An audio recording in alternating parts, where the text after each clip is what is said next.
Hi hello నమస్తే welcome to auto వాళ్ళ updates. ఇప్పుడే రాజ్ తరుణ్ గారు నటించిన తిరగబడరా స్వామి మూవీ చూసి రావడం జరిగింది. మనందరికీ ఆల్రెడీ తెలుసు రాజ్ తరుణ్ గారు ఎంత పెద్ద కాంట్రవర్సీలో ఉన్నారని.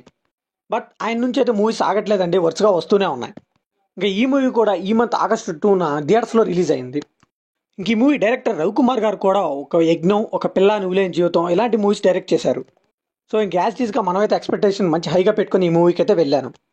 ఈ మూవీ చూసాక నా ఎక్స్పీరియన్స్ చెప్పాలంటే ఎంత ఉత్సాహంగా వెళ్ళానో అంత నిరాశగా బయటకు వచ్చానండి.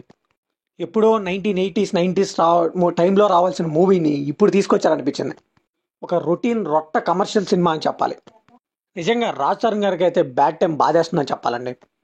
అసలు ఈ మూవీకి అంత ఎందుకు ఖర్చు చేశారు, అసలు ఇలాంటి రొటీన్ స్టోరీ ఎలా వర్కౌట్ అవుద్ది అనుకున్నారో నాకైతే అసలు అర్థం కావట్లేదు.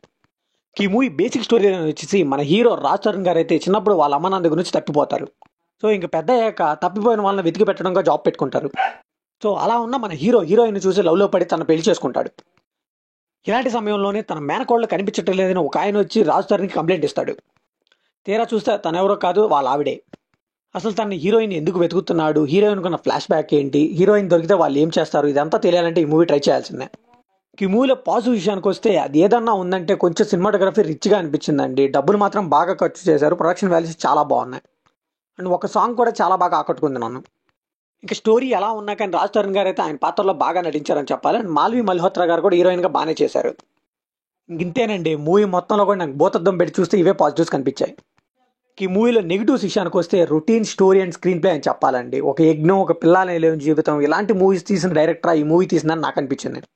ఇంకా ఫస్ట్ హాఫ్ అంతా కూడా గిరి తన బాల్యం, అలానే పెళ్లి ఎలా చేసుకున్నాడు ఇదంతా చూపిస్తుంటారు. ఇంటర్వెల్కి వచ్చేసరికి తన భార్యనే వెతికి పెట్టమని ఒక అతను రావడం, ఆ ట్విస్ట్ మాదిరి ఏదో చూపిస్తారు. ఇంకా సెకండ్ హాఫ్ అంతా కూడా హీరోయిన్ ఎవరు, తనకున్న ఫ్లాష్ బ్యాక్ ఏంటి, అసలు క్లైమాక్స్ ఏం జరిగిందని అన్నట్టుగా చూపిస్తారు. సో నిజం చెప్పండి, ఇదే ఫార్మాట్లో ఎన్ని సినిమాలు చూస్తుంటాం మనం. అండ్ ఈ మూవీ టెక్నికల్గా కూడా చాలా అంటే చాలా వీక్ అని చెప్పాలండి.